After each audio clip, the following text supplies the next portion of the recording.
Subscribe কৰিব digital time চেনেলটো আৰু কাষত থকা বেল আইকনটো প্ৰেছ কৰি অল অপশ্যনটো ক্লিক কৰি দিব যাতে আহিবলগীয়া ভিডিঅ'সমূহৰ নটিফিকেশ্যনবোৰ পাই থাকে।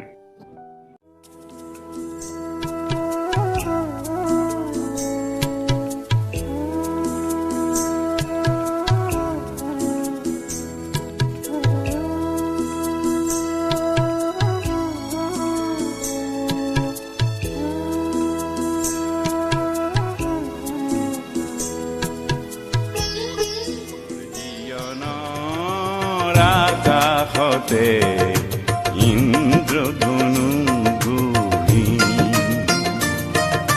মুৰিয়নৰ আকাশতে ইন্দ্ৰধনু গুৰি পদুমৰ পাহি পাতাতিৰে